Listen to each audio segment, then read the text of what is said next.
Oke, materi part 4 ini adalah mekanisme sertifikasi SMK 3 berdasarkan PP nomor 50 tahun 2012. Sebelumnya, perkenalkan lagi, saya Denny ya, yang baru bergabung hari ini. Selamat datang di webinarnya Media Tama untuk topik SMK 3. Ini kompetensi saya ya, sudah dibacakan di part 1, part 2, part 3, sekarang part keempat. Oke, outline-nya sebelum kita mulai, saya akan ingatkan kembali bahwa teman-teman semua, hari pertama kita sudah belajar SMK 3 ya. Apa itu SMK 3, dan regulasinya seperti apa, perusahaan yang wajib SMK 3 itu adalah perusahaan yang seperti apa. Nah, teman-teman sudah tahu ya, misalkan SMK 3 itu wajib bagi perusahaan yang apa ya. Oke, yang pertama adalah mempekerjakan lebih dari 100 orang, yang kedua mempunyai potensi bayar tinggi. Potensi bayar tinggi itu apa? Nah, lihat di bagian penjelasannya. Kalau misalkan perusahaan tidak masuk dua-duanya, apa yang harus dilakukan? Nah, ada lagi yang ketiga, yaitu berdasarkan hasil pemeriksaan dan pengujian dari pengawas ketenagakerjaan setempat. Detailnya seperti apa? Silakan lihat di video saya part 1. Ya, di YouTube ada Kaci ini cari. Oke, yang kedua, kita sudah belajar 5 prinsip SMK 3 ya. Yang pertama apa? Penetapan kebijakan K3, perencanaan K3, pelaksanaan rencana K3, pemantauan dan evaluasi kinerja K3, dan kelima adalah peninjauan dan peningkatan kinerja SMK 3 ya. Nah, itu pun sudah kita bahas kemarin di part 2 ya, tanggal 5 kemarin. Lalu di part 3 kita belajar kemarin mengenai teknik audit. Apa itu audit ya? Audit pihak pertama, pihak kedua, pihak ketiga itu apa? Tahapan-tahapan audit mulai dari perencanaan, persiapan, pelaksanaan. Terus untuk pembuatan laporan ya dan tindak lanjut hasil laporan itu besok kita akan bahas ya di part kelima. Ya, jadi kalau yang belum daftar part 5 silakan daftar part 5-nya. Termasuk juga kemarin kita sudah bahas juga bagaimana teknik untuk mengumpulkan bukti. Apa aja? Melalui wawancara, pemeriksaan dokumen, pemeriksaan rekaman, pengamatan kegiatan, dan pengamatan kondisi ya. Itu sudah kita bahas kemarin. Oke. Nah, part keempat ini kita akan bahas bagaimana proses untuk sertifikasinya ya. Nah, besok baru kita bahas setelah diaudit, mau itu audit internal, mau itu audit eksternal. Nah, teman-teman harus belajar juga bagaimana cara membuat laporan auditnya ya. Jadi kalau teman-teman ikut ke 5 part ini ya, nanti ada tambahan 1 sertifikat yaitu auditor internal SMK 3. Tapi kalau teman-teman hanya ikut part 1 atau part 2 aja atau part 4 aja gitu ya, ya sertifikatnya sesuai dengan yang diikuti. Oke, nah kalau teman-teman sudah ikut 5-5-nya dan teman-teman melakukan pembayaran ke tim PIC-nya Media Tama, silakan nanti untuk mengambil sertifikat tambahannya auditor internal SMK 3. Oke, kita mulai aja. Nah, materinya seperti saya ingatkan kemarin, kita menggunakan kurikulum yang Kemenaker Auditor SMK 3, Permen 26/2014. Oke. Sebelum kita masuk ke materi inti, saya akan jelaskan juga bahwasannya kalau teman-teman untuk menjadi seorang auditor SMK 3, teman-teman harus belajar dulu nih ya. Nah, Permenaker nomor 26 tahun 2014, pasal 1 poin 3 menyebutkan nih, auditor SMK 3 ialah tenaga teknis yang berkeahlian khusus dan independen untuk melaksanakan audit SMK 3 yang ditunjuk oleh menteri atau pejabat yang ditunjuk. Nah, jadi ini auditor SMK 3 ini ada di elemen 11, tepatnya itu di kriteria 11.1.2 ya. Kalau teman-teman buka kriteria audit di sana, itu menyebutkan bahwasannya seorang auditor itu harus berkompeten dan berwenang. Nah, berwenang itu seperti apa nanti kita coba bahas ya. Nah, kualifikasi auditor SMK 3, ada 3 nih teman-teman. Ada yang namanya auditor internal SMK 3, auditor eksternal junior SMK 3, dan auditor eksternal senior SMK 3. Sebenarnya yang diatur oleh pemerintah itu berdasarkan Permen 26 tahun 2014 hanya auditor eksternal junior dan auditor eksternal senior. Jadi tidak ada pengaturan untuk auditor internal SMK 3 ya. Nah, adapun untuk auditor internal SMK 3 nanti ada di PP 50 nih teman-teman ya. Ada di pasal, kalau nggak salah itu pasal 14 ya, mengenai auditor internal SMK 3 atau audit internal SMK 3. Oke. Nah, kalau memang teman-teman tertarik untuk terjun ke dunia auditor SMK 3, pastikan teman-teman semua pertama pendidikannya adalah D3 ya. Ini yang diakuinya ya, D3 dengan pengalaman 2 tahun. Yang kedua, teman-teman sudah training ahli K3 umum ya. Jadi kalau teman-teman belum ikut ahli K3 umum, training auditor SMK 3 bersertifikat Kemenaker ya, itu harus sudah ahli K3 umum ya, teman-teman. Jadi kalau ahli K3 spesialis seperti ahli K3 konstruksi, ahli K3 listrik, itu belum bisa untuk training auditor SMK 3. Alasannya kenapa? Nah, karena di training auditor SMK 3 ini membahas semua regulasi yang ada di dalam yang ada di Indonesia ya. Makanya audit SMK 3 ini adalah audit kepatuhan regulasi. Jadi membahas semua regulasi itu ada di ahli K3 umum ya, bukunya setebal ini ya teman-teman, yang sudah kita soft copy-kan jadi berupa Mika Pro ya. Yang ketiga, lulus pendidikan auditor SMK 3. Nah, ini tadi ya, pendidikan auditor SMK 3 itu ada 40 JP atau 4 hari pelatihan penuh. Lihat deh materinya, ini mirip yang kita lakukan webinar. Nah, adapun webinar yang kita buat ini, yang kita laksanakan ini hanya untuk menunjang teman-teman semua untuk jadi auditor internal SMK 3, tapi ya untuk kriteria audit yang 64 kriteria dan 122 kriteria. Ya.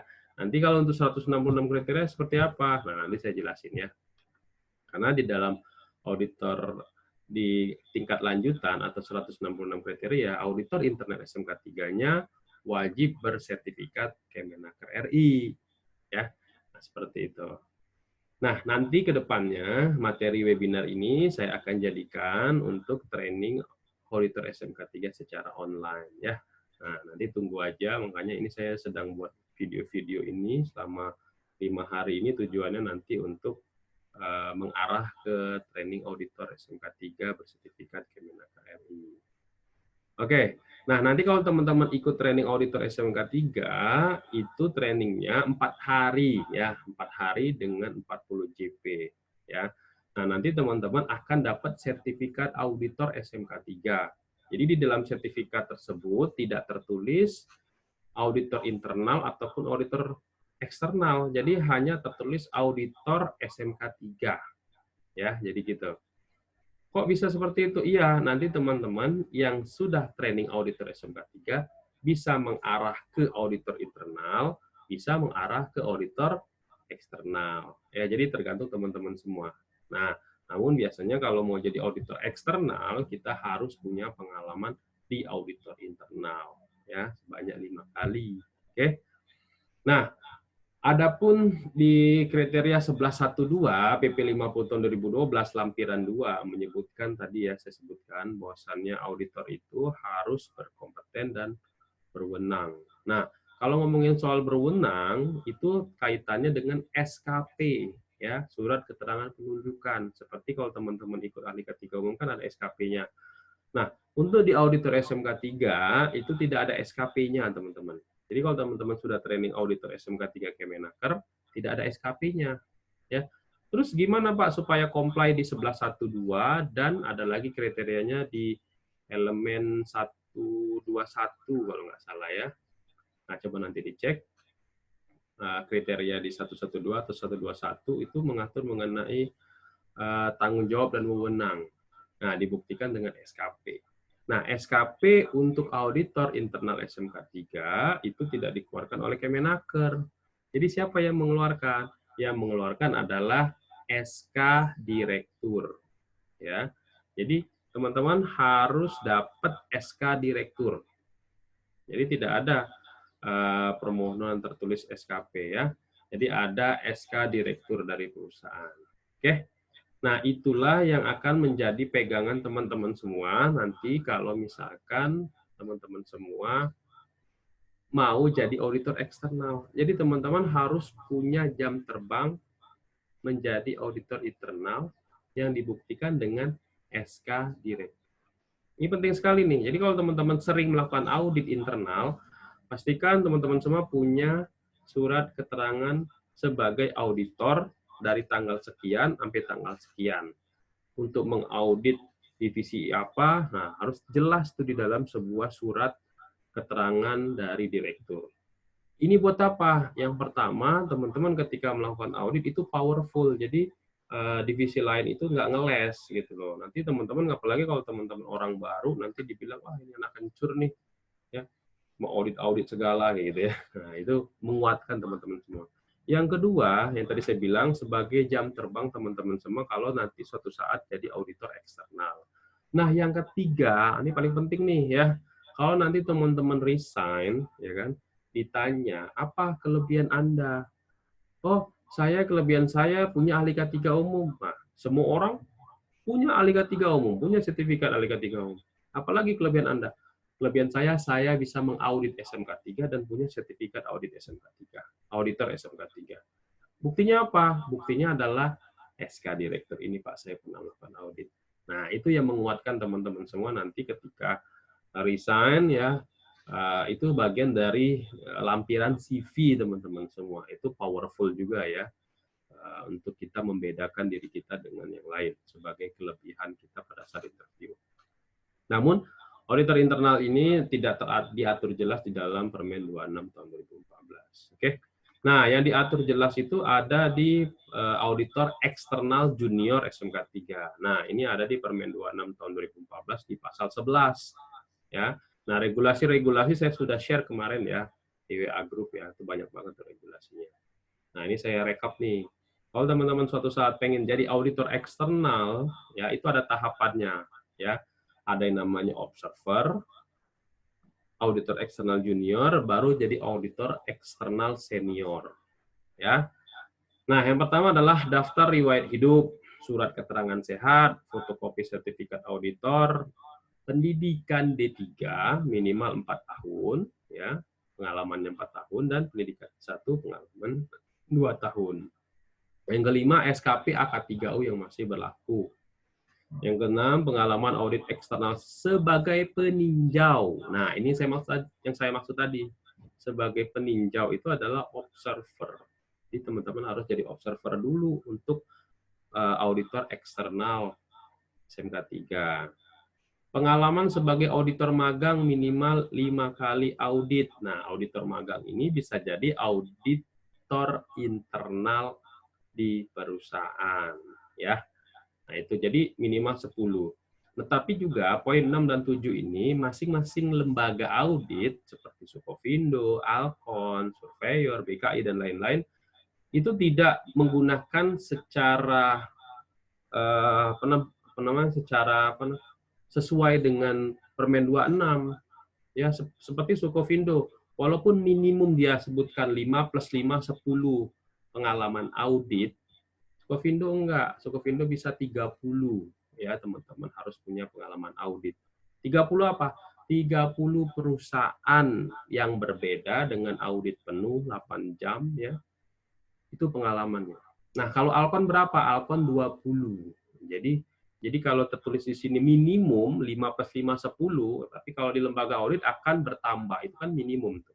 Ya, jadi setiap lembaga audit akan berbeda-beda untuk poin 6 dan 7 ya. Nomor 8, dapat rekomendasi auditor eksternal senior. Nah, ketika kita jadi eksternal junior, teman-teman semua, kita harus dapat ilmu dari auditor senior. Nanti auditor senior akan mengeluarkan semacam surat rekomendasi kalau teman-teman sudah menjadi auditor eksternal junior. Ya. Yang ke-9, surat pernyataan tidak sedang ditunjuk sebagai ahli K3 spesialis. Nah, ini juga penting nih, teman-teman. Jadi kalau teman-teman sudah menjadi ahli K3 listrik, misalkan, ada SKP-nya ahli K3 listrik. Teman-teman jadi auditor eksternal SMK 3, otomatis SKP-nya yang ahli K3 listrik menjadi tidak berlaku. Nah, itu ya. Ini pentingnya ya. Seperti saya nih, saya adalah auditor senior SMK 3. Ya. Nah, sejak saya jadi auditor junior, ahli media K3 konstruksi saya, kan ada SKP-nya tuh. Kalau ahli muda kan nggak ada SKP-nya. Kalau ahli media kan ada SKP-nya. SKP dan lisensi. Otomatis ahli K3 spesialis saya menjadi tidak berlaku ketika saya dapat SKP sebagai auditor eksternal SMK 3. Mau itu junior, mau itu senior. Menjadi tidak berlaku. Itu ya teman-teman ya. Jadi yang ada SKP-nya hanya di auditor eksternal SMK 3. Kalau auditor internal itu tidak ada SKP, makanya SKP-nya digantikan dengan SK Direktur. Supaya apa? Supaya comply kesesuaian di kriteria 1112, karena ada kata-kata di sana berkompeten dan berwenang. Berkompeten dibuktikan dengan sertifikat, berwenang dibuktikan dengan SK Direktur kalau audit internal. Oke ya. Oke, untuk jadi auditor eksternal senior seperti apa? Nah, sama seperti di auditor eksternal junior, ada surat keterangan pengalaman kerja di tingkatan auditor, ya, ada daftar riwayat hidup, ada surat keterangan melaksanakan 10 kali audit eksternal SMK 3 secara penuh. Nah, ini minimum ya. Nah, kalau di Alkon nggak apa namanya, bukan 10 ya, 30 ya. 30 audit eksternal SMK 3 di perusahaan yang berbeda. Nah, itu. Alkon 30. Bagaimana dengan Sukovindo? Sukovindo 40 sampai 50 di perusahaan yang berbeda baru bisa jadi auditor senior, ya. Nah, lalu dibuktikan lagi dengan apa? Ada auditor eksternal junior yang masih berlaku, dan kelima ada tanda bukti pengembangan kemampuan di bidang K3 120 JP. Nah, apa itu nanti saya jelasin. Jadi intinya ya, auditor eksternal junior dan senior itu ada SKP-nya. Sedangkan auditor internal SKP-nya digantikan dengan SK Direktur. Ya. Terus apa bedanya nih Pak tugasnya antara junior dan senior? Nah, kalau junior itu mengusulkan kalau misalkan ada temuan nih ya, kita besok membahas temuan nih ya. Critical, major, minor itu kita akan bahas di part kelima besok. Ya, auditor eksternal junior hanya mengusulkan nih, Pak, ini temuannya minor, ini temuannya major, ini temuannya kritikal. Tapi yang memutuskan adalah auditor eksternal senior. Nah, itu bedanya. Ya. Yang kedua, pembuatan laporan. Nah, yang membuat laporan nanti auditor senior. Ya, auditor eksternal senior. Namun, biasanya kalau di lapangan yang membuat laporan itu auditor eksternal junior, nanti diperiksa oleh auditor eksternal senior. Nah, biasanya seperti itu. Seperti yang kami lakukan di Alkon. Jadi kami mendidik auditor-auditor itu supaya bisa membuat laporan. Nah, laporan seperti apa? Nah, besok kita bahas ya. Jadi kalau teman-teman belum daftar besok, silakan daftar ya. Oke, tanda bukti pengembangan. Nah, ini dia. Jadi kalau menjadi seorang auditor itu tidak bisa jadi auditor doang. Jadi teman-teman harus ikut pelatihan, harus mengadakan seperti saya ini ya, mengadakan pelatihan, menjadi instruktur ya di pelatihan-pelatihan. Makanya saya mengambil spesialisasi di SMK 3. Jadi kalau teman-teman ikut training ahli K3 umum, biasanya di hari ke-7 atau ke-8 materi manajemen risiko dan SMK 3 itu saya ngajar. Termasuk juga training auditor SMK 3, 4 hari itu biasanya saya ngajarnya 3 hari setengah. Ya, kenapa setengahnya itu di hari keempat, 3 hari kan 4 hari. Ya, 3 hari setengah, nah setengahnya itu nanti yang dipakai untuk ujian. Ya, itu ya. Mengajar kursus, ya, menyusun materi. Jadi saya juga membuat modul, ya, membuat aplikasi dan lain-lain, ya, membuat artikel. Nah, itu bagian dari kemampuan di bidang K3.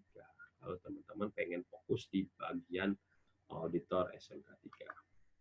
Nah, kalau teman-teman baca lagi di Permen 26 2014 ada kewajiban kalau teman-teman jadi seorang auditor SMK 3.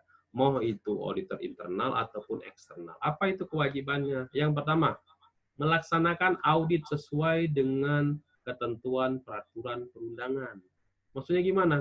Nah, seorang auditor SMK 3 harus paham regulasi. Contoh gini, wah, melihat pada saat audit, wah di sana ada APAR tuh ditaruh di lantai. Temuan nggak? Oh, temuan. Nah, tapi kalau kita membuat laporan audit, kita harus tahu cantolannya. Cantolannya itu apa? Pelanggaran regulasinya itu nomor berapa. Oh, APAR nih pelanggarannya nomor Permenaker 0480. Nah, seperti itu mengenai APAR. Bahwasanya APAR dipasang dengan tinggi 120 cm dari lantai sampai ke tuas. Ya. Terus itu segitiganya salah tuh tulisannya racun api, harusnya kan alat pemadam api. Nah, alat pemadam api ya. Gak ada ringannya ya. Bentuknya berapa? Segitiga. Ukurannya berapa? 35 kali 35. Nah, sesuai dengan regulasi nomor berapa? Permenaker nomor 480. Nah, teman-teman harus seperti itu. Termasuk, wah itu kota P3K ada bodreknya, ada paracetamol, ada diapet, ada segala macam. Itu nggak boleh. Kenapa? Karena kota P3K itu ada aturannya. Ya, berdasarkan Permenaker nomor 15 tahun 2008. Nah, jadi seperti itu. Jadi teman-teman ketika membuat laporan harus ada regulasi, ya. Tapi tidak semua temuan ada regulasi, tapi yang pasti ada pelanggaran kriteria. Jadi kalau kita melakukan audit, kita harus kuat nih di regulasi. Maka dari itu Mediatama mengeluarkan Mika Pro, Mediatama Customer Care Profesional itu, yang buku tebel yang kalau teman-teman ikut AK3 segini, itu kita sudah subkopikan. Jadi teman-teman bisa lihat handphone langsung, oh pelanggarannya regulasi nomor sekian. Jadi tidak perlu lagi buka-buka buku tebel. Jadi itu ya teman-teman ya. Jadi harus paham kalau audit itu harus paham regulasi yang dilanggar. Ya. Gitu ya. Yang kedua, merahasiakan hasil audit kepada pihak-pihak yang tidak berkepentingan. Nah, ini maksudnya gimana? Nah, nomor 2 ini biasanya dipakai untuk auditor eksternal. Contoh gini, kalau di auditor eksternal, ya, kalau kemarin kita sudah bahas auditor internal dan auditor eksternal itu apa, ya. Jadi kalau auditor internal itu untuk melihat konsistensi penerapan SMK 3, ya, mencegah kecelakaan kerja, penyakit akibat kerja dan lain bla bla bla bla. Tapi kalau auditor eksternal lebih ke arah selain melihat konsistensi, dia lebih ke arah sertifikasi, ya. Jadi kalau pada saat audit banyak perusahaan itu yang tidak mau misalkan tempat kerjanya itu, tempat lokasi lapangan itu difoto, di video, gitu kan. Nah, kalau kita jadi auditor eksternal, kita harus izin dulu. Seperti saya mengaudit di salah satu perusahaan popok terbesar di Indonesia ya. Nah, mereka menyebutkan bahwasannya kita tidak boleh membawa kamera handphone gitu ya. Termasuk saya mengaudit di salah satu perusahaan pabrik bir terbesar di Indonesia. Terus mengaudit perusahaan pabrik uang, nah, teman tahu lah ya. Terus mengaudit perusahaan kartu kredit, ya. Itu secure banget teman-teman. Jadi kita tidak boleh menggunakan kamera, ya, mau itu handphone, mau kamera apa. Jadi apa yang harus kita lakukan gitu ya? Kalau saya kan ingatan saya kan terbatas, jadi saya harus lakukan adalah saya meminta tim internalnya perusahaan tersebut untuk mengambil. Jadi saya cuma mengarahkan, tolong dong di foto sana, foto sana, foto sana, foto sana. Jadi nanti akan pada saat selesai site visit ke lapangan, kumpul lagi di ruangan meeting, nanti pakai laptopnya dia kita tampilkan, baru kita catat. Ya. Bahkan saya waktu audit di salah satu perusahaan yang tadi saya bilang perusahaan uang sama kartu kredit ya, ada juga itu. Itu bahkan kertas sama pulpen aja nggak boleh. Jadi apa yang mau dicatat gitu loh ya, bingung kalau hanya mengandalkan ingatan saja ya, karena secure banget ya, rahasia banget gitu loh. Jadi nggak boleh ya. Nah itu kita harus ikutin aturannya mereka. Nah jadi teman-teman harus mengkoordinasikan, mensepakati metode apa yang harus digunakan pada saat site visit sehingga kita bisa dapat informasi. Nah, bentuk dari merahasiakan hasil audit kalau audit eksternal ya, di laporan audit eksternal SMK 3 yang dikirimkan ke Kemenaker itu tidak ada lampiran fotonya. Nah, ya.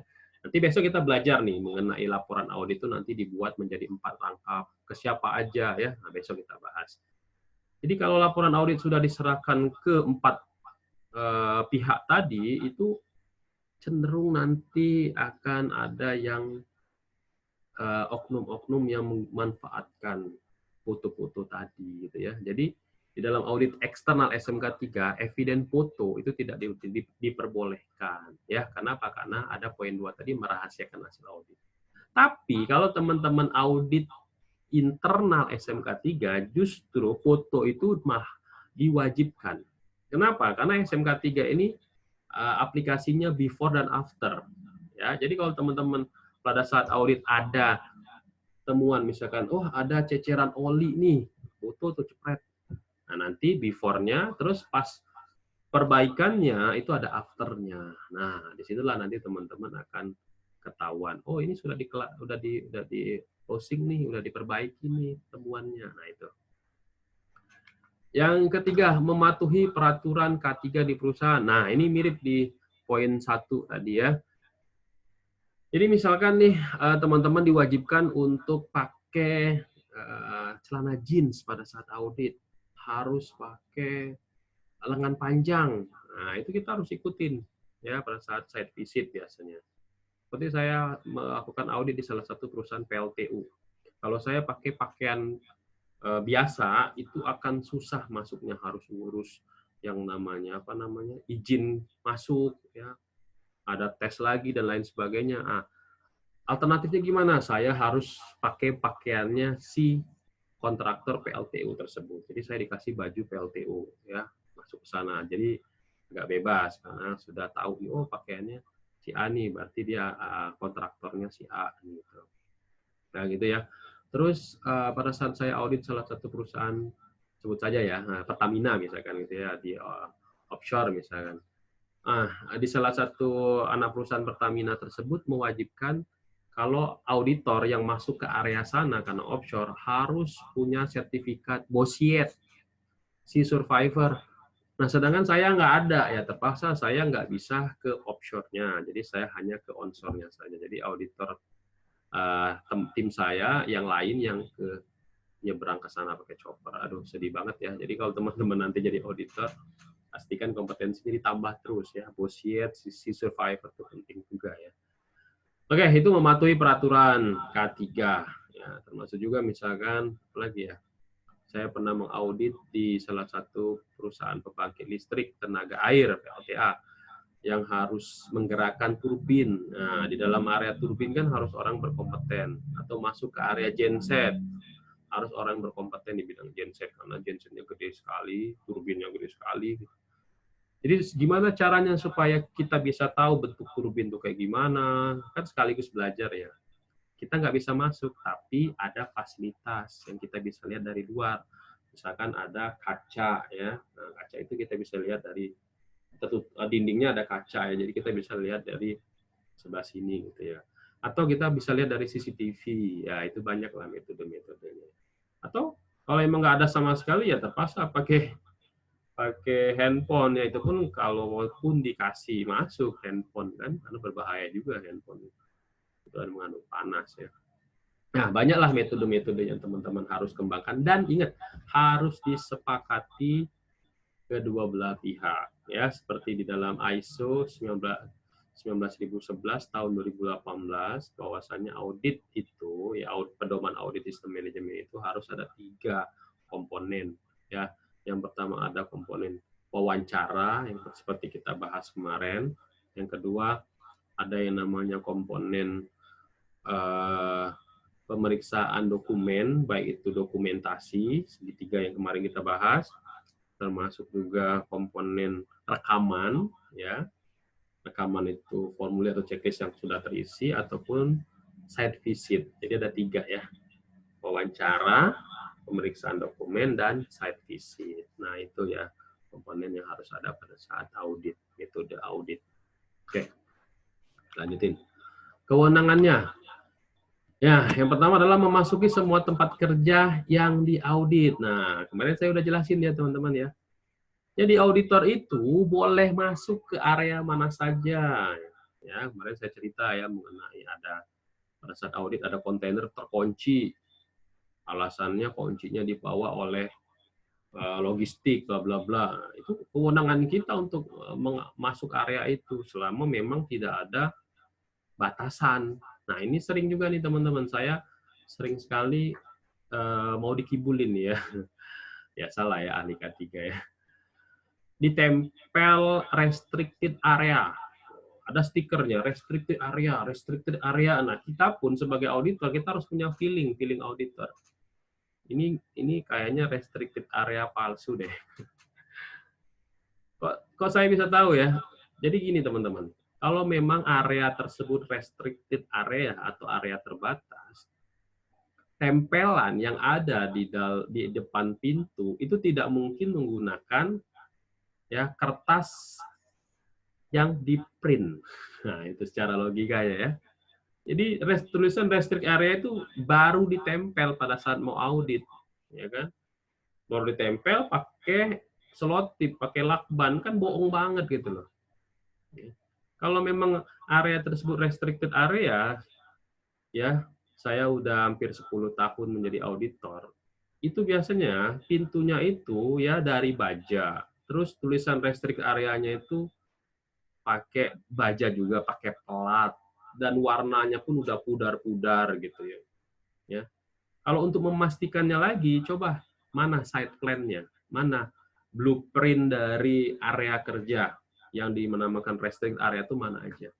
Mana prosedur atau instruksi kerjanya. Nah, itu teman-teman harus bisa ngejar sampai ke sana. Kenapa? Karena banyak sekali nanti kalau teman-teman ketemu sama auditi, area-area yang ditutup oleh mereka. Supaya apa? Supaya nggak jadi temuan. Terutama misalkan area gudang. Nah, itu. Gudang tuh sering banget tuh dikunci oleh mereka ya. Jadi auditor nggak boleh masuk. Tapi kan ada jendela-jendela yang kita bisa intip gitu ya. Nah, itu kalau saya ya. Jadi memasuki semua tempat kerja yang diaudit ya. Nah, ini kewenangannya, mau auditor internal, mau auditor eksternal, kita boleh masuk ya. Kecuali yang tadi ya, kewajibannya tadi kita harus ikuti. Yang kedua, memberikan penilaian hasil audit ya. Nah, besok kita akan belajar cara menilai. Menilai itu kayak gimana? Apakah temuan kritikal, major, minor, atau observasi hasil yang kita audit tadi. Yang ketiga, meminta perusahaan memberikan keterangan, menunjukkan dokumen, ya itu penting ya. Jadi kalau kita auditor eksternal, minimal manual SMK 3-nya H-1 itu sudah dikirim ke auditor, supaya kita bisa pelajari dulu. Termasuk kalau auditor internal. Jadi kalau teman-teman jadi auditor internal, mengaudit salah satu divisi atau unit kerja, ya H-7, ya 1 minggu sebelum melakukan audit, mintain semua SOP-nya, prosedur, instruksi kerja, formulir-formulir yang mereka gunakan. Untuk apa? Untuk kita pelajari dulu. Jadi jangan sampai kalau teman-teman melakukan audit, pada saat audit hari H, teman-teman sibuk untuk melihat dokumennya si auditi. Nah, itu wasting time.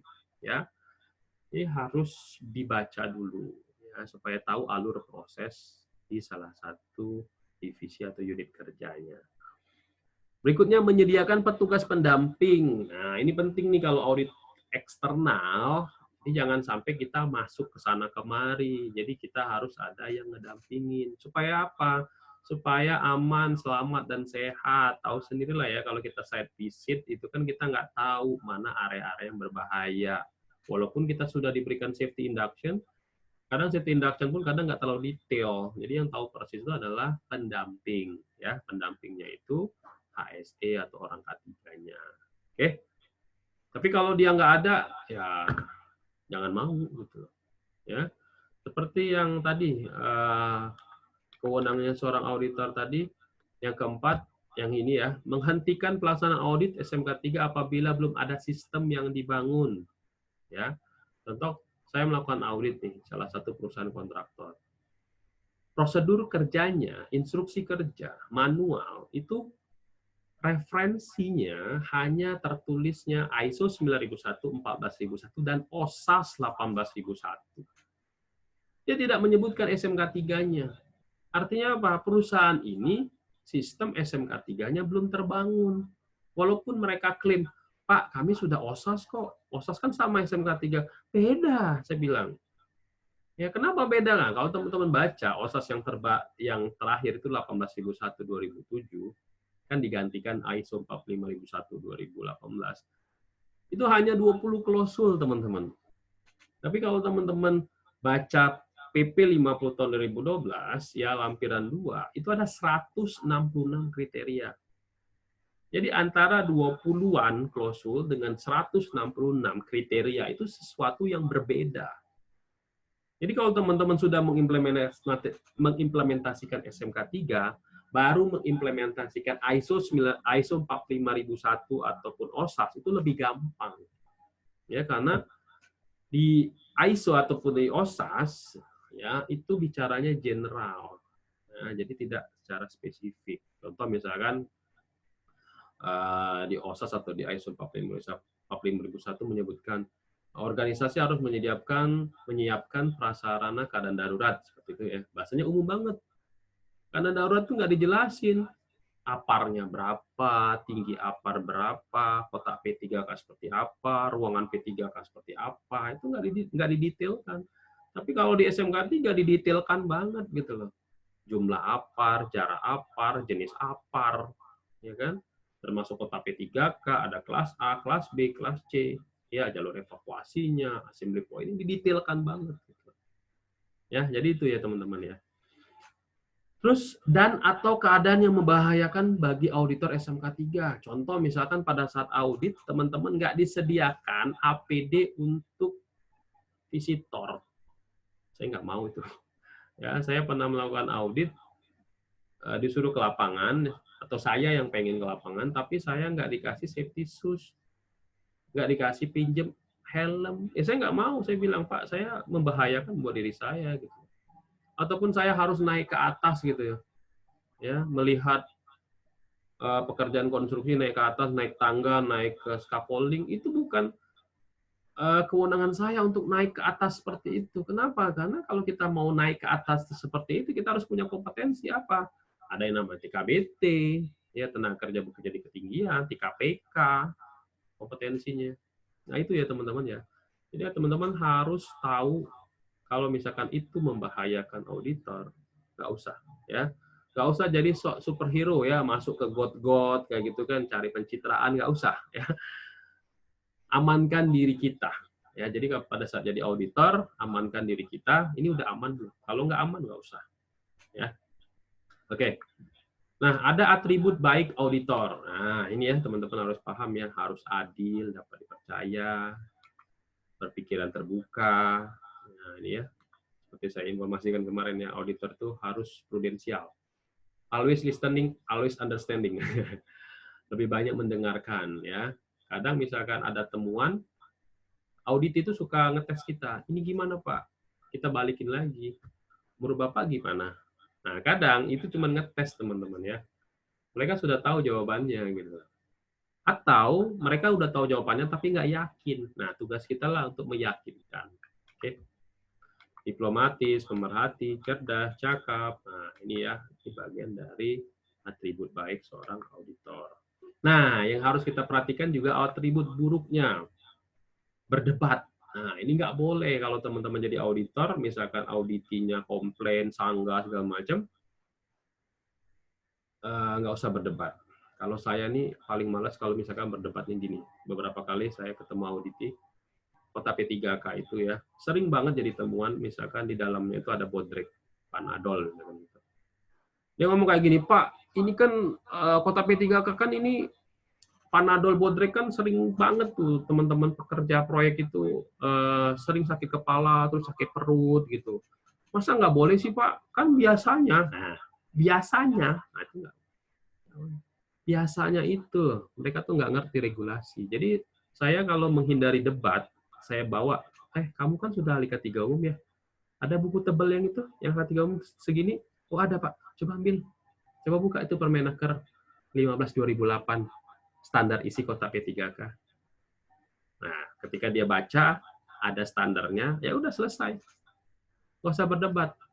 Ya. Termasuk juga APAR. APAR juga paling sering tuh. Ya. Pak, APAR itu biasanya segini Pak tingginya, enaknya kayak gini Pak, enaknya segini Pak, enaknya segini. Nggak bisa kita ngomong seenak-enaknya itu biasanya biasa itu nggak bisa, karena sudah diatur. Ya. Permenaker 0480 itu sudah diatur mengenai standar tinggi APAR, jadi nggak usah berdebat. Jadi teman-teman harus tahu ilmu. Jadi kalau nanti jadi auditor harus kuat di regulasi. Ya, misalkan kemarin kita bahas tuh yang part kedua mengenai ketua P2K3.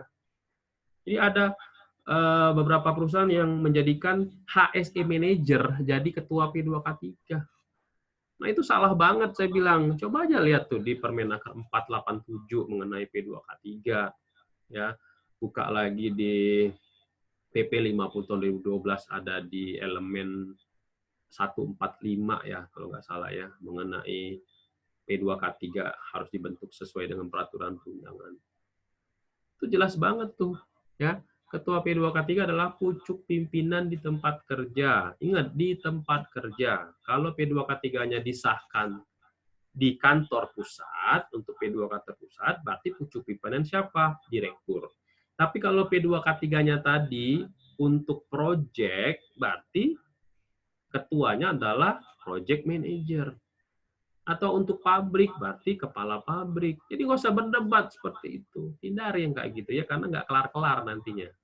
Ya, atau kalau teman-teman mentok nih, misalkan nggak tahu regulasinya, lupa gitu ya, loncatin dulu, lewatin dulu. Kenapa? Karena ada 166 kriteria yang harus kita periksa. Kita nggak bisa hanya berpatokan di satu kriteria aja yang kita periksa. Jadi loncatin dulu. Oke. Menyebalkan, nah ini juga ya kalau teman-teman akan audit dia beberapa kali juga ada auditor yang menyebalkan, ya membahas masalah dengan waktu-waktu. Lebay ya, terlalu pemaaf. Nah ini biasanya audit internal nih ya, teman ini gitu ya, memaparkan pandangan dengan pendapat sendiri juga nggak boleh gitu. Nah ini juga nomor 6 ya, terlalu banyak memeriksa catatan. Oh sibuk sendiri buka SOP, ngebaca SOP. Si auditinya enak banget nih, enak banget ya di audit Bapak ini ya. Kenapa? Karena si Bapak itu sibuk untuk meriksa catatan. Lompat pada kesimpulan, nah itu juga ya. Kurang klarifikasi, nah seperti di part 3 kemarin saya sudah bahas, jadi sebelum meninggalkan tempat audit, misalkan kita selesai melakukan audit di HRD, kita jangan langsung keluar dari ruangan HRD, kita harus klarifikasikan dulu, Pak, ini yang menjadi catatan saya yang Bapak harus perbaiki. Nah, kita bacakan lagi ya. Nah, kalau perusahaan BUMN, teman-teman harus minta tanda tangan. Mohon maaf, Pak, coba ditandatangani. Ya. Tahu nggak kenapa, teman-teman? Ya. Jadi pada saat closing meeting, saya pernah melakukan closing meeting di salah satu perusahaan BUMN, itu closingnya jam 4 sore, itu bisa sampai jam 9 malam. Kenapa coba? Pada saat closing, itu banyak sekali yang baru saya baca satu kalimat, langsung disanggah, langsung disanggah, langsung disanggah. Ya. Jadi sanggah itu nggak kelar-kelar jadinya gitu. Jadi kalau teman-teman sudah ada tanda tangan pada saat sebelum meninggalkan, mengklarifikasi dulu, kita akan kasih tahu, loh Pak, Bapak sudah tanda tangan loh Pak, Bapak sudah klarifikasi, kita udah sepakat loh Pak ini tadi. Nah gitu. Ya. Dan tipsnya juga kalau teman-teman membacakan hasil audit pada saat closing meeting, jangan narasi yang ditampilkan. Ya, jangan NCR-nya yang ditampilkan, tapi yang ditampilkan adalah foto-foto eviden ya pada saat kita audit, misalkan ada oli ceceran oli tadi ya, ada orang nggak pakai APD, apa taruh di lantai, itu fotoin semua. Kenapa? Karena itu powerful. Ya, powerful terhadap apa? Terhadap kalau misalkan yang hadir di sana ada komisaris, direktur, yang selama ini mereka nggak pernah ke lapangan, ketika kita tampilkan ada temuan-temuan yang jorok-jorok, yang berantakan-berantakan tadi, itu menjadi masukan yang luar biasa. Ya. Jadi si direktur pun kadang menganggap remeh nih SMK 3, SMK 3, seperti audit yang lain kok. Nah itu sering banget tuh saya diremehin kayak gitu. Jadi saya nggak mau diremehin, saya harus tampilkan nih apa yang tidak dilihat oleh manajemen selama ini. Ya, kita harus tampilkan ya. untuk menampilkan sesuatu yang memang powerful adalah gambar. Ya, itu ya jadi teman-teman ya. Jadi gambar itu powerful sekali. Jadi yang ditampilkan gambar-gambar aja. Gambar-gambar temuan. Nah, untuk yang narasinya kita bacakan aja. Jadi nggak usah ditampilkan dulu. Nah, itu kalau audit eksternal. Audit internal juga bisa seperti itu. Lebih powerful lagi. Karena dari itu kan, kemarin kita sudah bahas opening meeting audit dan closing meeting audit wajib ada manajemen yang hadir supaya Pak decision maker-nya, pengambil keputusan untuk closing ada budgetnya itu langsung bisa ketahuan. Nah itu teman-teman ya tipsnya ya. Agresif dan arogan. Nah ini juga nih jangan membuat auditi merasa kesakitan atau bersalah. Nah, kemarin udah kita bahas juga. Jadi kalau kita bertanya sebagai auditor, jangan langsung menunjuk misalkan gini, contoh ya. Pak Bedu belum mandi ya? Bener ya, Pak Bedu belum mandi ya? Iya nih, pasti belum mandi nih. Nah, gitu ya. Kan kayak gitu kan, menjadikan dia merasa bersalah. Nah, kadang auditor bertanya kayak gini, Pak, itu APAR nggak diinspeksi ya? Bener ya, Pak ya? Bener kan, Pak? Bener kan, Pak? Bener kan, Pak? Nah, seperti itu ya. Itu nggak boleh ya. Nah, itu beberapa auditor seperti itu ya. Oke. Nah, baru kita masuk ke mekanisme sertifikasi. Jadi kalau teman-teman sudah paham teknik audit, kompetensi auditor, baru kita masuk ke mekanisme sertifikasi ya. Nah, saya jelaskan dulu bahwasannya SMK 3 seperti yang saya jelaskan kemarin punya potensi bahaya tinggi ya. Nah, audit eksternal SMK 3 itu dilakukan 3 tahun sekali. Ingat ya, 3 tahun sekali, sedangkan auditor internal itu kalau teman-teman baca di pasal 14-nya itu nanti kita akan bahas ya. Itu dilakukan secara periodik sesuai dengan tinjauan ulang sebelumnya dan potensi bahaya. Oke, audit SMK 3. Nah, ini ya teman-teman ya. Jadi SMK 3 itu ya ada 12 elemen sesuai dengan lampiran 2. Nah, dari 12 elemen itu ada 166 kriteria. Nah, itu untuk yang tingkat lanjutan.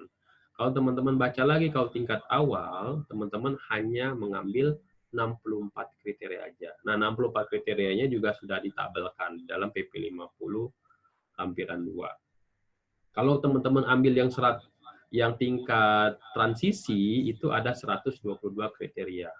Nah, 64 dan 122 kita nggak bisa memilih, teman-teman. Sudah ada tabelnya. Nah, jadi kalau teman-teman, saya mau pilih yang ini aja karena gampang, nggak bisa. Ya. Nah, itu ya. Nah, ada di pasal 14 ayat 2 untuk audit internal. Kalau audit eksternalnya ada di pasal 16. Jadi ini yang kita bahas di part 1. Perusahaan yang wajib menerapkan SMK 3. Nah, kata-katanya menerapkan itu di pasal 5-nya. Ya. Tapi kalau teman-teman baca lagi di pasal 16-nya, perusahaan potensi bahaya tinggi itu wajib dinilai oleh siapa? Oleh lembaga audit SMK 3 melalui audit eksternal SMK 3. Nah, itu teman-teman harus baca ya. Lihat video part 1 yang sudah saya share di YouTube. Oke, nah audit internal itu ada di elemen 4 ya, pemantauan dan evaluasi kinerja K3. Nah, ya. Kalau untuk penilaian kelima prinsipnya itu ada di lampiran 2 melalui lembaga audit independen. Ada di pasal 16 ya. Oke, audit internal itu seperti apa, Pak? Oke, ini dia. Audit internal dilakukan oleh audit internal, oleh orang internal perusahaan. Jadi kalau teman-teman perbedaan antara auditor internal dan auditor eksternal, audit internal dilakukan oleh internal perusahaan. Pak, auditor internal kami belum kompeten, gimana nih Pak? Bisa nggak kalau pakai orang luar sebagai subkonnya? Boleh.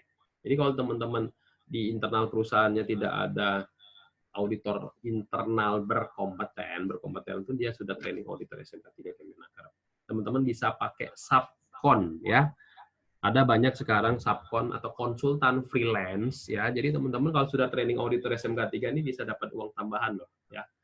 Jadi auditor internal di perusahaan. Jadi nanti kalau ada perusahaan yang belum punya ada auditor internal SMK 3 berkompeten, boleh cari ya auditor SMK 3 yang sudah berkompeten untuk dijadikan auditor internal. Nah, dari itu, kalau di Media Tama saya selalu mensosialisasikan, ayo dong teman-teman semua, coba PTA sama PTB yang teman-teman kan dari PT yang berbeda nih. Jadi kalau ada audit internal, coba diajak si A ini masuk ke perusahaan kamu jadi observer ya. Nanti kalau perusahaan dia audit, yang ini diajakin ke sini. Jadi saling melihat ya. Nah, itu ada namanya benchmarking antar perusahaan. Termasuk juga kalau misalkan ada Alkon, saya kan di Alkon, ada audit SMK 3, saya biasanya mengajak alumni-alumni Media Tama untuk jadi observer. Ayo dong, sini, ikut saya jadi observer. Tapi tidak semuanya, karena Media Tama udah batch keberapa ya? 80-an ya untuk auditor. Jadi udah ribuan peserta ya. Oke ya. Ya, audit internal SMK 3 ya. Nah, ini auditor internal SMK 3. Oke, auditor internal SMK 3 ini ya, audit internalnya itu diwajibkan untuk di level 166 kriteria atau tingkat lanjutan ya. Jadi untuk yang level tingkat awal 64 kriteria dan 122 kriteria ya sesuai dengan PP 50 tahun 2012 lampiran 2 itu tidak ada kewajiban. Jadi kalau misalkan ada auditor eksternal bertanya, mana hasil audit internalnya? Padahal dia ngambil yang 64. Nah, kita sebagai auditi kita bisa informasikan, Pak, mohon maaf kita pelaksanaan implementasi SMK 3-nya hanya di level awal. Jadi, si auditor eksternalnya juga akan tahu, ya dia harus tahu diri juga dong. Ini kita mau audit 64 nih, ngapain nanya-nanya audit internal? Ya, termasuk juga auditornya, ngapain dia harus nanya, mana auditor SMK 3 bersertifikat Kemenaker, padahal dia ngaudit 64 kriteria. Itu nggak ada kewajiban seperti itu. Jadi teman-teman boleh sanggah ya. Tapi sanggahnya dengan ilmu. Nah, kalau auditor eksternal gimana? Nah, audit eksternal SMK 3 ada di pasal 16, dilakukan oleh lembaga audit independen. Nanti di session terakhir saya akan kasih info siapa aja lembaga audit yang telah ditunjuk oleh Menteri Tenaga Kerja ya. Sama dengan menggunakan 12 unsur elemen dengan 166 kriteria untuk tingkat lanjutan. Oke. Nah, mekanismenya seperti apa? Nah, kemarin di part 1 saya sudah jelaskan secara singkat. Nah, ini tapi saya detailkan. Ya. Pertama, perusahaan yang sudah menerapkan SMK 3, ya kan? Menerapkan itu dalam artian perusahaan sudah menerapkan 5 prinsip SMK 3. Ingat nggak 5 itu? Yuk, bareng-bareng. Satu apa? Penetapan kebijakan K3. 2, perencanaan K3. 3, pelaksanaan rencana K3. 4, pemantauan dan evaluasi kinerja K3. Yang kelima, peninjauan dan peningkatan kinerja SMK 3. Nah, kalau 5 prinsip ini sudah dijalankan oleh perusahaan, ya boleh ya perusahaan mengajukan untuk diaudit ya melalui surat permohonan untuk diaudit. Ingat ya, 5 prinsip ini harus berjalan dulu. Apa itu 5 prinsip? Nah, lihat video saya di part 2. Makanya ini 5 part ini berkaitan semua nih ya. Jadi teman-teman kalau cuma ikut yang part ini doang nggak akan bisa teman-teman jadi auditor SMK 3 ya. Oke. Nah, kalau teman-teman sudah menjalankan 5 prinsip, barulah teman-teman boleh mengajukan untuk diaudit eksternal SMK 3 ya. Nah, pada saat mengajukan permohonan, teman-teman harus sudah menseleksi siapa lembaga audit yang akan dipilih. Ya, sekarang ada 18 nih lembaga audit. Dulu waktu SMK 3 yang lama sebelum PP 50 ini kan ada yang namanya Permenaker nomor 5 tahun 96. Jadi dulu hanya Sukovindo doang yang bisa melakukan audit sampai 2007 sisternya masuk Surveyor Indonesia. 2007 sampai 2010 itu hanya 2 perusahaan BUMN ini aja yang dapat mengaudit SMK 3 berdasarkan Permenaker nomor 5 tahun 96. Lalu 2010 muncullah Alkon. Alkon Indo Sertifikasi sampai sekarang ya. Muncullah BKI, Biro Klasifikasi Indonesia. Muncullah JAN, Jatim Aspek Nusantara sebagai lembaga audit ya. Oke, 5 ini terus melakukan audit sampai tahun 2017 bertambah. Lembaga audit swasta lainnya sampai sekarang ada 18. Nah, tipsnya kalau teman-teman memilih lembaga audit, yang pertama ya, yang teman-teman harus perhatikan adalah satu, pengalaman perusahaan tersebut. Pengalaman lembaga audit tersebut sudah mengaudit perusahaan mana saja, minta portofolionya. Yang kedua, ya, ketersediaannya waktu auditornya. Ya, kadang audit itu ngantri, teman-teman. Saya dulu pernah meminta salah satu, kan saya dulu kerja di perusahaan kontraktor, meminta salah satu lembaga audit untuk mengaudit perusahaan saya.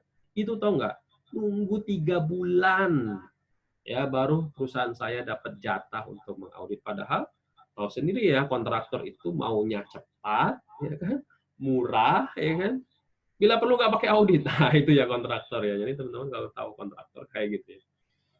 Jadi pengalaman saya seperti itu. Jadi ada waktu ya, waktu yang cukup, waktu yang disepakati, waktu yang cepat untuk bisa mengaudit perusahaan kita. Yang ketiga, teman-teman juga harus tahu auditornya. Siapa auditornya?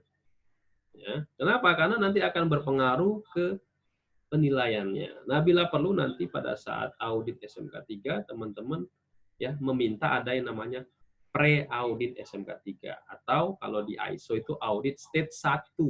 Supaya apa? Supaya nanti teman-teman mendapatkan ya hasil SMK 3 yang memuaskan atau bendera emas ya. Ya, di atas 85%. Kan biasanya perusahaan kan ditargetin kan HSE-nya. Ah, saya mau dong nilai saya gede. Ya gimana caranya? Ya harus ada pre-audit, itu saya saranin ya. Jadi kalau teman-teman audit, minta ada pre-auditnya dulu supaya tahu gap analisisnya perusahaan kita itu sampai sejauh mana. Jadi kalau pre-audit sama final audit, usahakan ya auditor yang sama, usahakan supaya nanti nyambung ya. Beberapa lembaga audit kan kayak gitu.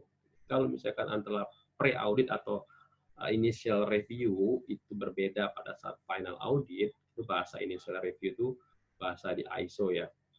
SMK 3 nggak ada pre-audit tuh ya. Jadi di SMK 3 itu tidak ada istilah pre-audit, langsung aja final audit. Tapi biasanya lembaga audit, kalau misalkan si perusahaan tadi ditargetkan oleh manajemennya harus dapat gold, ya biasanya kita menawarkan opsi mau pre-audit nggak, gitu ya. Otomatis kan nambah waktu untuk mengaudit si auditornya, jam auditornya ditambah, otomatis biayanya juga ditambah. Nah, keberatan nggak si auditinya? Kalau auditinya nggak keberatan, is oke. Jadi kesepakatan dua belah pihak. Tapi ingat, tidak ada aturannya di PP 50 tahun 2012 untuk initial review atau pre-audit SMK 3. Jadi laporannya pun itu hanya untuk internal perusahaan, tidak untuk ke Kemenaker atau ke Disnaker. Ya. Laporan seperti apa? Nah, besok kita bahas. Oke, yang ke berapa ya? Yang selanjutnya ya, memilih lembaga audit juga dari sisi harga. Nah, ini juga ya teman-teman juga. Ini yang paling sering nih ya. Oh, harganya gimana nih harganya? Bisa nggak dinego? Bisa nggak sekali bayar? Bisa nggak 2 kali bayar? Bisa nggak 3 kali bayar? Nah, masing-masing lembaga audit akan memberikan harga yang berbeda-beda. Nah, termasuk Mediatama sebagai perusahaan training dan konsultansinya. Jadi kalau pada perusahaan mau SMK 3, nggak langsung ke Alkon, jadi ke Mediatama dulu, nanti Mediatama yang melakukan awareness, training ya.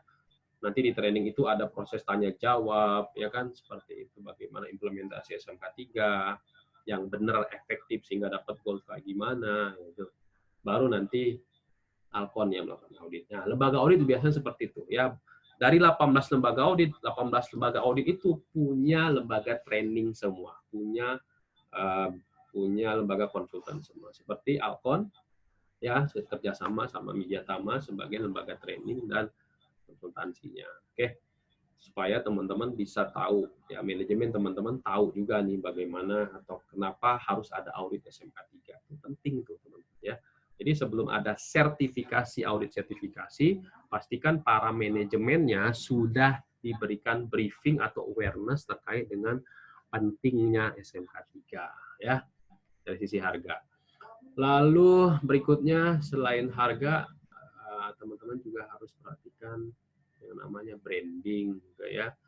Terus ya banyaklah aspek yang teman-teman harus perhatikan. Ya silakan nanti dipilih, disesuaikan dengan bidangnya. Atau misalkan Pak, saya ini pengen lembaga audit yang memang biasa mengaudit perusahaan kontraktor. Siapa itu lembaga auditnya? Nah, Alkon ya pasti ya. Jadi Alkon itu memang dominan.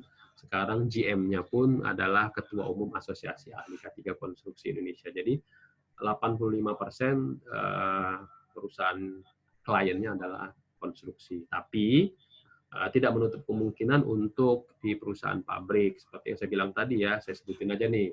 Ada namanya pabrik Multi Bintang Indonesia, pabrik Unicam, pembangkit listrik, semua pembangkit listrik itu semua kita ya, PLN lah, sebut aja PLN. Itu juga kita ya. Dan masih banyak lagi ya. Pertamina pun kita ya, PGN itu juga kita ya melakukan audit ya, apa yang melakukan audit. Nah, pilihlah yang memang punya kompeten di bidang audit ya. Petrosi juga kita, apalagi ya, banyak lah ya. Tonggak Ampu juga kita, apalagi ya. Banyak PDAM Balikpapan juga kita ya, banyak ya. Hampir seluruh Indonesia ya. Jadi klien kita itu mungkin ada 1.500 sampai 2.000 lah ya seluruh Indonesia. Oke, nah lalu lembaga audit akan mengaudit perusahaan melalui audit eksternal. Ingat ya, namanya lembaga audit, bukan badan audit atau badan sertifikasi. Nah ini teman-teman harus tahu, kenapa bukan badan atau badi? Badan itu, kalau misalkan badan audit, yaitu istilah lama, itu biasanya digunakan untuk perusahaan BUMN. Sekarang diganti lembaga audit. Ya, nanti lembaga audit ini hanya mengaudit saja. Ya, beda dengan ISO. Kalau ISO, dia yang mengaudit, dia juga yang mengeluarkan sertifikat. Nah itu ya bedanya ya. Jadi kalau badan sertifikasi ya, atau lembaga sertifikasi seperti yang ada di ISO, ya sebut saja seperti SGS kayak gitu ya, sebut saja TUF, apa lagi ya, banyak lah ya, BSI gitu ya, itu adalah badan sertifikasi. Dia yang mengaudit, dia juga yang mengeluarkan sertifikat. Nah, itu namanya badan sertifikasi. Tapi kalau di SMK 3 bukan badan sertifikasi atau lembaga sertifikasi, tapi lembaga audit. Kenapa? Karena lembaga audit hanya mengaudit saja, lalu membuat laporan audit ya, dan membuat rekomendasi ke Dirjen PNK 3 ya, CQ-nya Dirjen ya, Direktur Jenderal Pengawasan Norma K3. Oke. Lalu nanti dari Dirjen PNK 3, inilah yang akan menentukan apakah perusahaan ini dapat sertifikat, dapat bendera, atau dia dapat pembinaan karena nilainya kurang. Ya, nah, kemarin sudah kita bahas tuh. Ya, kalau misalkan pada saat audit SMK 3, penyebab ketidaklulusan audit SMK 3 itu ada dua nih teman-teman. Yang pertama adalah dari nilainya. Kalau misalkan nilainya di bawah 60%, kan ada 0 sampai 59%, itu berarti nilainya kurang. Nah, kalau kurang, berarti perusahaan nggak lulus audit SMK 3-nya. Kalau bahasa Kemenaker bilangnya pembinaan ulang. Jadi, dilakukan pembinaan dulu 3 bulan, baru nanti diaudit lagi. Nah, itu. Jadi ada audit ulang. Nah, itu. Kalau nilainya masih di bawah 60%. Tapi kalau nilainya 60-84%, itu dia dapat sertifikat baik atau penerapan baik. Sertifikatnya perak. Ya. Kalau dia ambil yang 166, selain dapat sertifikat, dapat bendera perak. Ya, kalau dia ngambil ataupun dapatnya hasil penilaian persentasenya yaitu 85-100%, berarti dia dapat sertifikat emas, ya, atau penerapan memuaskan. Nah, nanti kalau diambil 166, dapat tambahan lagi yaitu bendera emas, ya. Jadi itu ya teman-teman ya. Pertama adalah nilai tidak boleh di bawah 60%. Yang kedua, penyebab ketidaklulusan pada saat audit SMK 3 ada temuan kritikal. Ya, ada temuan major. Nah, temuan kritikal dan major itu nggak boleh pada saat audit SMK 3. Ya, karena menyebabkan ketidaklulusan. Jadi temuannya boleh temuan minor. Ya, jadi penyebab ketidaklulusan ada dua ya. Jenis temuan, kritikal atau major, yang kedua nilainya di bawah 60%. Oke. Oke, nanti laporan audit itu akan dibuat menjadi 4 rangkap. Nah, cara membuat laporan audit nanti kita bahas di part 5. Oke. Nah, ini teman-teman bisa baca ya. Nah, ingat ya, audit SMK 3 ini dilakukan 3 tahun sekali. Ya, beda seperti ISO. Kalau di ISO kan ada surveillance ya, bisa setahun sekali atau 1 tahun 2 kali. Tapi kalau di SMK 3 tahun sekali. Jadi kalau misalkan ada kontraktor bilang, wah SMK 3 ini mahal nih. Nah, mahal dari mana sih Pak? Coba Bapak bagi deh. Ya, Bapak bagi 3. Nah, jadi kalau saya bilang kayak gitu, nggak ada yang mahal, saya bilang. Cuma memang nanti yang melihat konsistensi SMK 3 ini di perusahaan itu berjalan dengan benar atau tidak, ya internal perusahaan sendiri, dibantu oleh pengawas ketenagakerjaan setempat. Ya, karena ada di dalam pasal PP 50, peran dari pengawas ketenagakerjaan setempat itu adalah memastikan hasil audit dari lembaga audit SMK 3 tersebut diperbaiki atau tidak oleh si perusahaan itu. Ya, itu ya teman-teman ya. Nah, jadi ada kata-katanya mekanisme pelaksanaan audit, lembaga audit membuat RTA, rencana tahunan audit, bla bla bla. Teman-teman silakan baca sendiri ya. Laporan audit nanti disampaikan kepada direktur, tembusan kepada perusahaan dan lain-lain. Ya. Setelah menerima laporan audit, direktur melakukan evaluasi dan penilaian. Maksudnya itu direktur PNK 3 ya, ke Dirjen. Nah, berdasarkan hasil evaluasi, barulah nanti diberikan sertifikat ya dan bendera penghargaan. Ingat ya, bendera penghargaan hanya untuk apa namanya 166 kriteria. Ya, sertifikat ditandatangan oleh menteri dan berlaku untuk waktu 3 tahun. Nah, ini penting sekali ya teman-teman ya. Jadi SMK 3 itu ya keluar sertifikatnya 3 tahun sekali. Nah, mekanismenya seperti ini teman-teman. Si gambarnya dulu.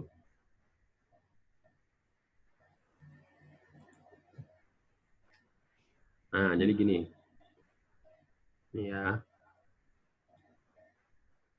Nah, misalkan tahun 2018 lah ya. Misalkan di ini tahun 2019 saja ya, biar dekat. Nah, Januari, Desember ya. Ini 2020. Ini bulan Mei. Nah, ya. Nah, jadi gini teman-teman ya, audit SMK 3 itu misalkan nih 2019 itu kan ada penyerahan SMK 3-nya kalau nggak salah ya, saya lupa juga ini. Itu bulan April ya kalau nggak salah ya. Kalau nggak salah ya. Nah, jadi antara April sampai ke sini, nah, April 2020, ini ya. Nah, jadi perusahaan ya proses di sini adalah proses audit eksternal. Nah, dapat sertifikatnya kapan? Nah, kan kemarin diinformasikan 21 April ini terakhir perusahaan untuk melakukan audit. Jadi kalau ada yang auditnya 2019 yang kemarin itu ya, bulan Oktober, November, Agustus, itu mereka belum dapat sertifikat. Yang mereka dapat adalah SK lulus. Nah, SK lulus inilah yang digunakan untuk perusahaan-perusahaan konstruksi misalkan mau tender, kalau dia belum dapat sertifikat, dipakailah SK lulus ini untuk pengganti sertifikat. Jadi SK lulus ini sebagai surat keterangan untuk menjelaskan kalau memang perusahaan tersebut sudah diaudit dan sudah lulus auditnya dan menunggu penyerahan sertifikat, ya. Nah, ini kekuatan hukumnya sama seperti sertifikat SMK 3, ya. Jadi teman-teman harus ketahui itu. Jadi selama ini ya sampai dengan penyerahan SMK 3 kalau nggak Mei atau Juni 2020, perusahaan itu masih menggunakan SK lulus. Jadi nanti 2020 nanti baru keluar sertifikatnya ya, bulan Mei atau Juni, tergantung nih COVID-19 ini. Harusnya bulan April juga. Nah, ini ya mekanismenya ya. Terus masa berlakunya gimana? Nah, masa berlakunya itu 3 tahun teman-teman. Jadi yang dihitung itu misalkan dia auditnya misalkan bulan Agustus misalkan ya 2019. Jadi bukan dari Agustus 2019 hitungannya, tapi dari misalkan kalau jadi ya bulan Juni misalkan ya, Juni 2020 penyerahannya. Ya. Itu nanti hitungannya 2020, 2021, 2022 sama 2023. Jadi 2023 nanti di sininya. Nah, ya. 2020, 2021, 2022, 2021, 2022, 2023, betul ya. Nah, di 2023 nanti ya itu perkiraan misalkan ya itu keluarnya itu di bulan April juga misalkan.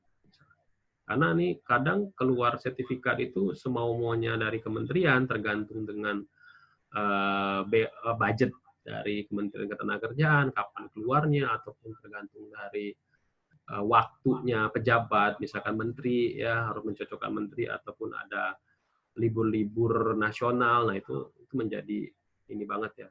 Jadi sejak tahun 2011 saya udah ngikutin tuh sertifikasi SMK 3 ini. Setiap tahun saya hadir untuk penyerahan SMK 3.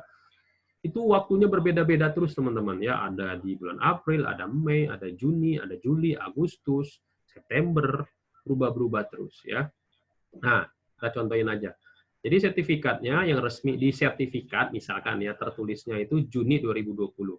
Jadi nanti ketika dia mau habis di 2023 April, itu jangan menunggu April 2023 dia audit ulang, tapi nanti di 2022 bulan Desember atau bulan Agustus dia sudah diaudit SMK 3. Supaya apa? Nanti pada saat bulan April penyerahan lagi, sudah keluar sertifikat yang terbaru. Jadi ada overlapping dulu. Sertifikatnya nanti ada yang keluar udah SK lulus, ada sertifikat lama masih ada. Supaya apa? Kalau misalkan teman-teman baru mau mensertifikasi di April 2023, nanti dapat sertifikatnya menunggu lagi di 2024. Nah, itulah mekanisme audit SMK 3 itu. 3 tahun sekali, tapi teman-teman harus tahu kapan harus diauditnya. Nah, ini kalau audit eksternal SMK 3. Ya. Kalau belum paham nanti silakan tanya ya. Itu ya teman-teman ya, lakukan audit SMK 3. Biaya pelaksanaan audit dibebankan kepada perusahaan. Ya, itu ya penting sekali ya. Oke, lembaga audit SMK 3. Nah, siapa tahu teman-teman yang hadir di webinar Media Tama ini pengen mendirikan lembaga audit, siapa tahu ya. Satu, lembaga audit SMK 3 adalah badan hukum yang ditunjuk oleh Menteri untuk melakukan audit eksternal SMK 3. Jadi ditunjuk dulu ada SKP-nya ya. Jadi lembaga audit ini juga mengikuti standar Permenaker nomor 4 tahun 95 yang mengatur mengenai perusahaan jasa K3. Nah, adapun yang harus dilengkapi yaitu ada badan hukumnya, ada SIUP, TDP, NPWP, surat keterangan domisili, ya, surat kepemilikan kantor di Indonesia bagian barat, tengah, timur. Nah, ini ada toleransinya nih teman-teman. Dulu lebih parah lagi ya waktu zamannya Sukovindo yang memonopoli SMK 3 itu tertulisnya harus mempunyai 25 kantor cabang di seluruh Indonesia ya. Nggak ada yang bisa membuat kantor cabang sampai 25 provinsi harus ada. Jadi dominan Sukovindo sama Surveyor aja dulu hampir 15 tahun berturut-turut. Nah, jadi diubah regulasi itu, jadi hanya diwajibkan 3 saja, Barat, Tengah, dan Timur.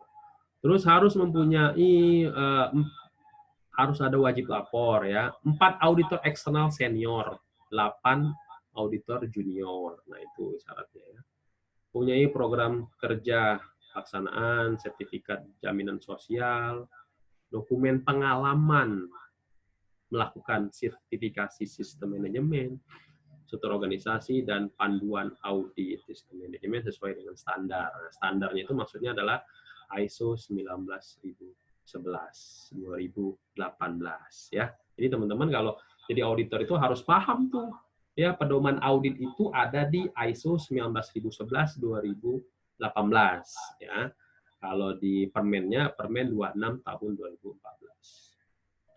Nah, ini dia lembaga auditnya yang saya ketahui sejak sampai dengan Mei 2020 ini ada 18 lembaga audit. Silakan dipilih 18 ini sesuai dengan yang saya sebutkan tadi ya. Teman-teman harus memilih lembaga auditnya mulai dari harganya, waktu auditornya, kompetensi auditornya, pengalaman auditornya, pengalaman perusahaannya, kecepatan mengauditnya, laporannya, dan lain-lain. Nah, silakan pilih ya dari 18 ini. Tapi saya saranin pilih nomor 3. Oke ya, penerapan SMK 3 itu harus ada komitmen. Saya jelaskan berkali-kali ya. Ada kerjasama. Tapi yang paling penting adalah komitmen. Komitmen apa? Komitmen terkait dengan budgeting perusahaan terkait dengan SMK 3. Ingat, SMK 3 ini adalah investasi ya, bukan sebagai cost. Kalau sudah dianggap sebagai cost, artinya apa? SMK 3 bisa diimplementasikan di perusahaan Bapak Ibu semua. Oke, sudah selesai materinya part keempat ini. Saya akan buka untuk tanya jawab.